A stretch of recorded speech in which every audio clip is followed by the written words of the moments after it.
20-year-old Richard Samuel McCroskey III was an aspiring horrorcore rapper who lived with his father and sister in Castro Valley, California. Richard had been relentlessly teased and harassed in high school, primarily because of his red hair and weight, but he was very submissive and didn't fight back. As a result, he dropped out of 2 different high schools and never graduated. For a while, he worked as a graphic designer and was skilled at making websites. Many described him as a quiet young man who kept to himself, but his MySpace profile showed the juxtaposition of his online and real-world personalities.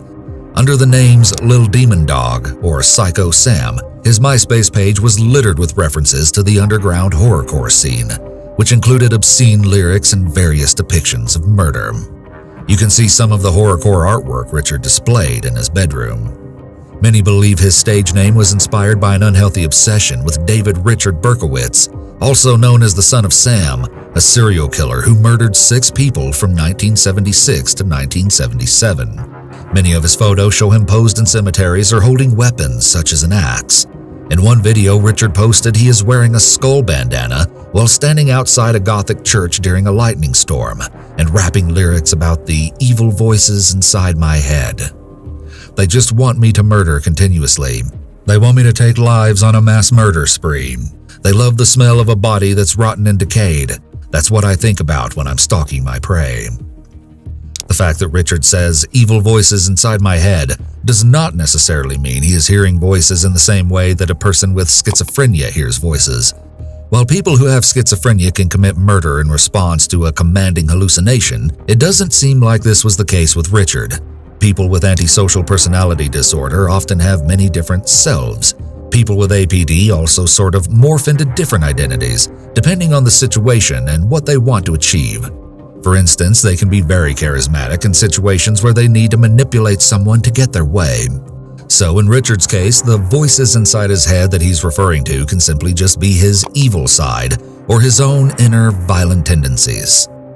As Richard's confidence within the horrorcore niche grew, he started chatting with other like-minded individuals, among them 16-year-old Emma Kelly Niederbrock, who went by the username Ragdoll. Emma lived in Farmville, Virginia, with her mother, Dr. Deborah Sue Kelly, and her father, Reverend Mark Allen Niederbrock. Since middle school, she had been homeschooled and was described as a sweet and well-rounded girl. As she got a little older, Emma developed a rebellious streak and began listening to horrorcore music. To fit her new aesthetic, Emma eventually dyed her hair a vibrant pink and began to wear heavy black eye makeup. Her parents hoped that her new interest was just a phase, but they couldn't have been more wrong. Emma's father, Mark Niederbrock, was a reverend and head of Walker's Presbyterian Church in Hicksburg. Her mother, Deborah Kelly, was a sociology and criminology professor at Longwood University and a beloved mentor to her students. When her parents separated, Mark moved out of the family home, leaving Emma and Deborah to live there together. Still, the parents maintained an amicable relationship. However, at this point, Deborah has started to become concerned about Emma's interest in horrorcore, and so all 3 family members went to counseling. Emma also met one of her best friends, 18-year-old Melanie Wells, online through the popular horrorcore artist Razakel. In the horrorcore community, the artists and fans often grew close and frequently communicated online. Razakel had befriended both girls separately while chatting over MySpace. She'd bonded with Emma not only because of their mutual love for horrorcore, but also because they could relate on a deeper level. Both enjoyed photography, makeup, and doing hair, and they both had fathers who were Presbyterian ministers. When Razakel learned that Melanie and Emma actually lived near each other, she decided to introduce them. Melanie used the online handle Mrs. Free Abortions, posted photos of herself in cemeteries, and listed her interests as cigarettes, alcohol, lust, restorative arts, blood and gore, and open graves. As soon as she met Emma, the girls became inseparable. Emma, Melanie, and Richard were brought together through this expansive online community, and unbeknownst to the girls, their fate was sealed. Before long, the relationship between Emma and Richard turned somewhat romantic. However, while Richard referred to Emma as his online girlfriend, Emma may not have been as serious about him. Razakel says that Emma never referred to Richard as her boyfriend, but said they were close and getting closer. Still, they exchanged flirty messages back and forth for around a year before making plans to meet in person. The 3 teenagers hatched a plan to attend a horrorcore music festival in Southgate, Michigan, called Strictly for the Wicked, but they would need some help. Emma's parents weren't exactly thrilled with their daughter's music choices, and they grew more upset when Emma started writing ominous messages on her bedroom walls. However, all they wanted was for their daughter to be safe and happy, so they chose to be supportive even if they didn't understand it. They agreed that she should attend the music festival, but only if everyone stayed at their home in Farmville, and that they would drive the trio to and from the music festival. Emma and Richard were ecstatic to meet for the first time in real life. For Richard, he was looking forward to something good finally happening to him. His own family unit had broken apart 5 months earlier when his father asked his mother to move out of their home. If this was weighing on him, he seemed to put it out of his mind by focusing on seeing Emma. On September 7th, Emma wrote on his MySpace page about her own excitement, saying, "The next time you check your MySpace, you'll be at my house. I love you so, so much, baby, forever and always. You are my one and only everything. I can't wait to see you, baby. It's like 6:17 a.m., and I've been up since 4-ish, filled with uber amounts of excitement. I can't wait. I leave to pick you up in 5 hours. Gah, my insides feel all squishy." Several days before the concert on September 7th or 8th, Richard arrived in Farmville. He'd flown all the way from California just to finally meet Emma, but as we all know, things aren't always as they appear online. Emma was immediately put off by Richard's shyness and physical appearance. Even before the concert, there may have been cracks forming between the once loved-up couple. But still, on September 12, 2009, they all went to the show as they'd planned. The drive was no small feat, about 10 hours, which shows just how committed Emma's parents were to keep their 16-year-old daughter safe, or at least try to. As well, Mark and Deborah had been separated for about a year at this point, further proving their dedication to protect Emma. While on the way there, Emma posted about the trip saying, "Talk about a long-ass drive sharing the car with a preacher. It's gonna suck, but no doubt is it worth it." It isn't known for sure what exactly happened between Emma and Richard, but some sources claim she began flirting with other boys while at the festival, and there's even a rumor that she went out of her way just to avoid him during the concert. Richard's sister later said she was told by his friends that the two even had a falling out that night. Another rumor is that they had a fight because Emma received a flirty text from another guy at the show. Given what was going to come, something unpleasant must have happened between Emma and Richard. It seems like Richard may have been under the impression, or at least wanted to believe, that he and Emma were exclusively together, so naturally Richard was feeling rejected, betrayed, and even a little angry. Even so, they all returned to Farmville the next day after the concert, and things seemed to be all right. Seemed to be is the key here. Both girls logged into their MySpace accounts once they returned to the Niederbrock house. At 2:43 a.m. on Monday, September 14th, Melanie posted online that she would be home on September 16th. She even wrote about missing people at home, but she would never make it back. Her parents became worried when that date came with no word from the young woman. Her father drove to the home in Farmville where he knew she was staying, but no one answered the door after hours of waiting. The distraught parents made countless attempts to track down Melanie over the next 2 days, calling her phone, Emma's phone, and even Razakel, who hadn't seen them since they left the concert, but then they managed to get through to Richard on the phone at least 2 times. Something was off.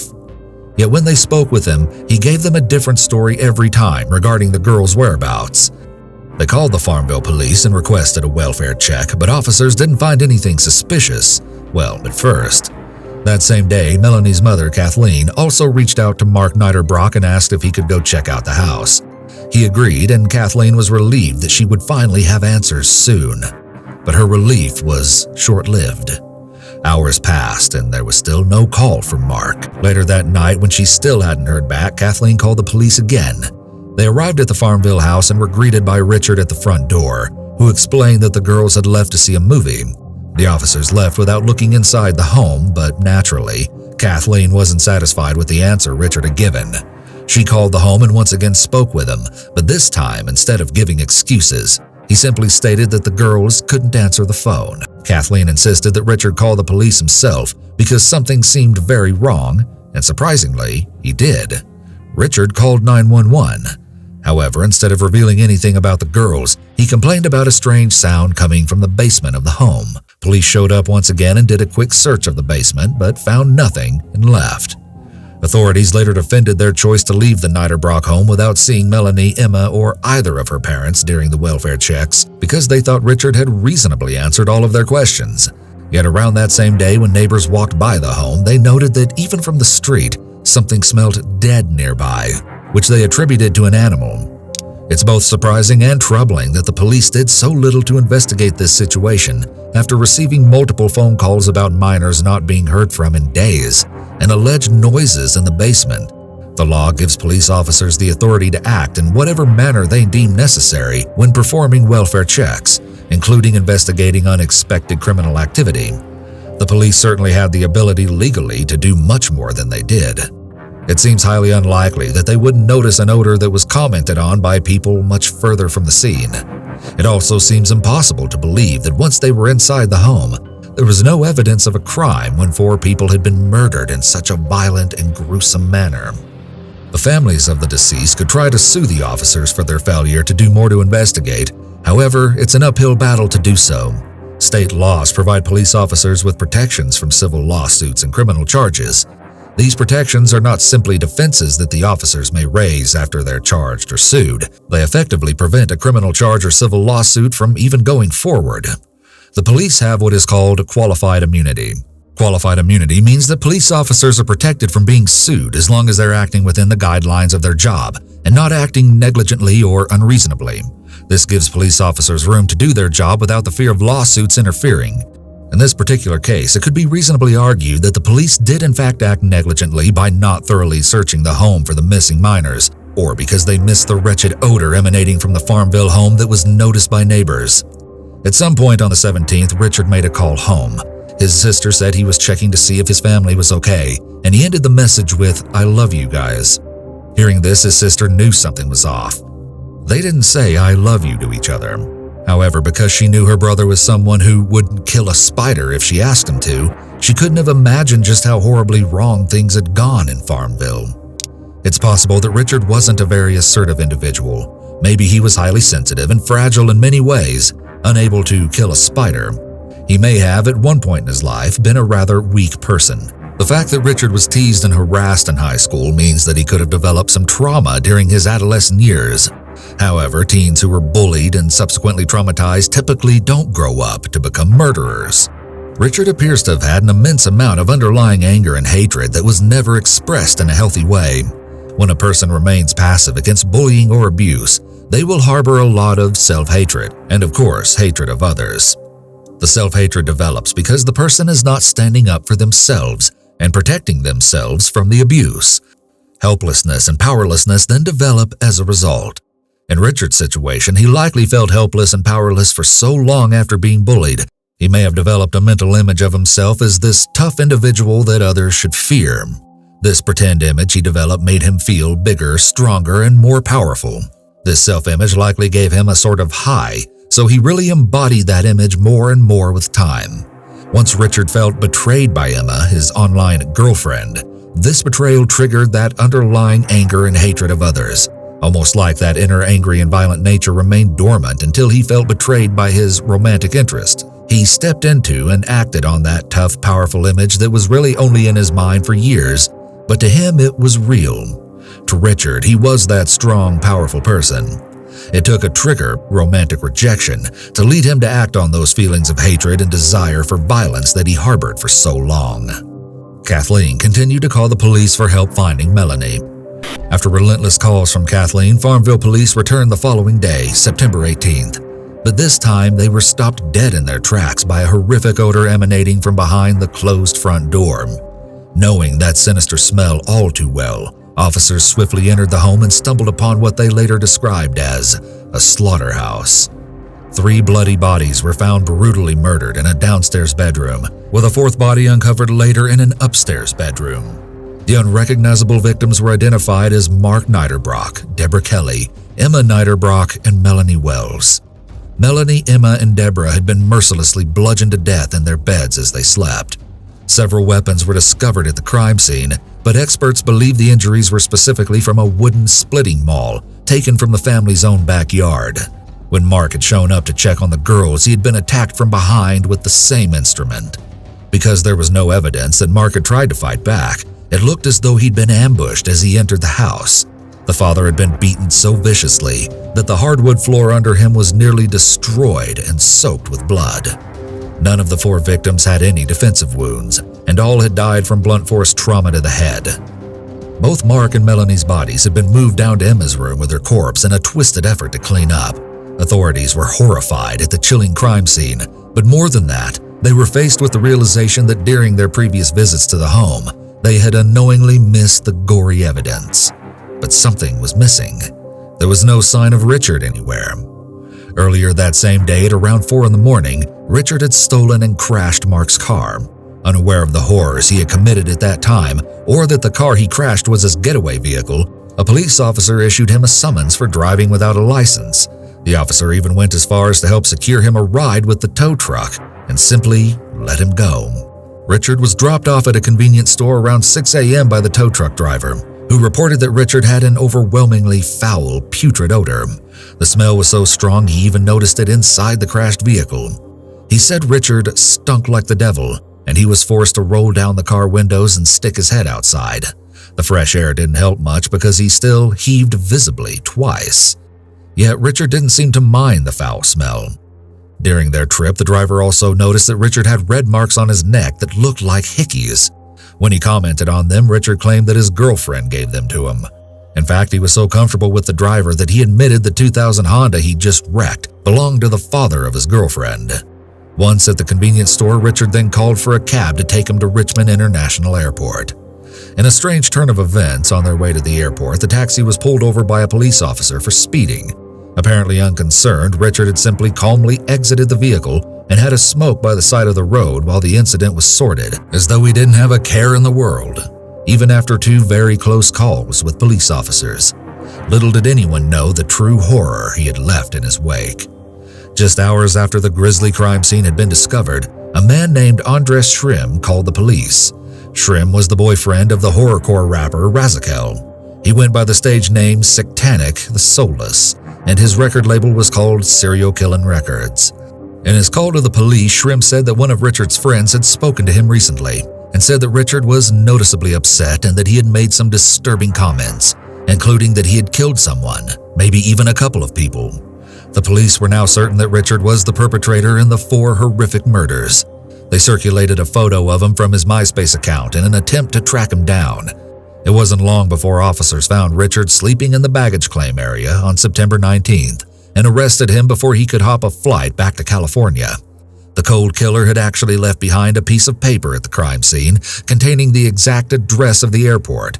His grand escape plan had been to wait in the airport for a flight in 2 days. At some point, he must have panicked because he attempted to buy a ticket for an earlier plane, but it was too expensive, so all he could do was wait, which is exactly how police found him. After he was arrested, it was noted that his clothing was totally caked in gore, as he hadn't changed or bathed since committing his atrocious crimes. Then he pointed out after the news broke of Richard's arrest that, ironically, one of his songs was titled, "I Kill People for Real." It appears that sometimes life really does imitate art. But after his arrest, many were left with more questions than answers. While Richard claimed to have chosen the 8-pound maul as the murder weapon because he thought nobody would suffer, he also allegedly drank beer, smoked marijuana, and might have taken painkillers for a migraine headache before the killings. It's hard to know if he planned what he did next, or if it was the result of his rage because of his and Emma's faltering romance, or even if the cocktail of substances pushed him over the edge. Rather than go to trial and risk the death penalty, Richard accepted a plea deal, and almost 1 year later, he pleaded guilty to 2 counts of capital murder and 2 counts of first-degree murder. His defense attorney tried to claim that Richard expressed remorse and that he said he felt bad for what he had done. Yet as he left court, he gave onlookers a sinister, slight smirk, further proving his wickedness. Richard Samuel McCroskey III was given 4 consecutive life sentences, and as part of the plea bargain, he waived his right to an appeal. Since the case never went to trial, a clear motive in the savage murders has never been released. When asked why he had done it by reporters as he was brought back to Farmville, Richard had simply responded. His sister later denied that his response was a sign of psychosis. Instead, she said that this was just his sense of humor and that he was being sarcastic. Several theories exist surrounding a possible motive for the barbaric attacks. The most popular is that Richard was either jealous of the attention Emma was giving other young men, or angry because she rejected him. If this is the case, Melanie and both of Emma's parents had tragically just been in the wrong place at the wrong time. Richard's attack on Emma's parents and her friend Melanie could have been purely due to the fact that they were present in the home and therefore would be witnesses to what he wanted to do to Emma. It's also possible that he felt humiliated by Melanie too, and maybe by Emma's mother. When Emma decided that she wasn't interested in Richard romantically, maybe he got the cold shoulder from Emma, her mom, and Melanie. Emma's father, on the other hand, may have just literally been in the wrong place at the wrong time. Richard may have crossed a threshold when he succeeded at committing his first 3 murders, so killing one other person, Emma's father, was easier for him. This further supports Richard being a total psychopath, because if, let's say, the murders would have been an impulsive move that occurred because of his anger and obsession with Emma, a crime of passion, and because he was intoxicated, any half-normal person would be devastated and likely wouldn't have killed another person, a 4th person. However, in Richard's case, he didn't mind adding to his murder tally, even after having days to reflect on what he did, and even after spending days in the presence of those lives he ended. I believe this really shows the depths of his psychopathy. Richard could have very likely just have been a ticking time bomb. It's possible that anyone that really triggered his anger and past traumas would have been the victims of murder at his hands. In this case, it was Emma, her parents, and her friend Melanie. Maybe it was only a matter of time, and for the right circumstances to be present for Richard to finally fully embody that persona of a strong, powerful person. However, Richard reportedly told the cab driver who brought him to the airport that he'd gotten into an argument with Emma after overseeing a text message she received from a guy she met at the festival, saying he loved her and wanted to be with her. This is similar to the rumor about her texting another guy while at the concert.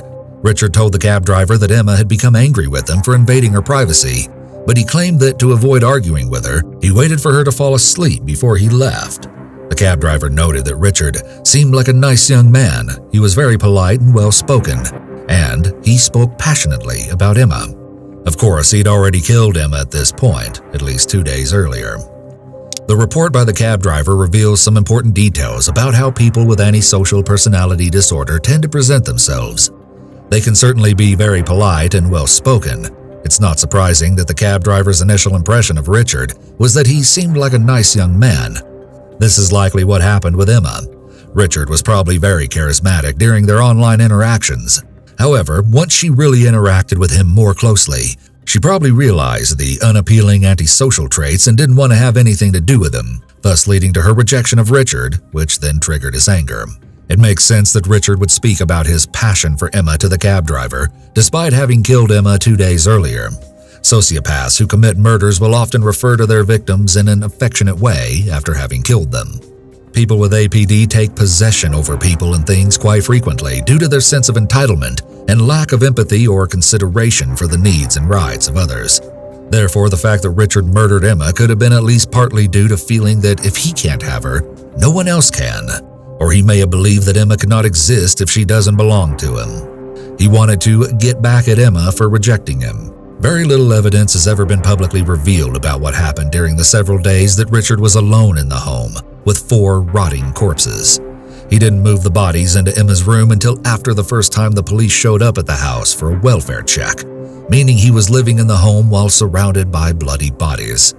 The self-recorded videos are some of the only pieces of evidence we have that tell us about Richard's state of mind during this time. What we do know is that he took the time to film himself as he contemplated taking his own life. Many were quick to blame the horrorcore genre for the mass murder because of the way the music seems to glorify murder.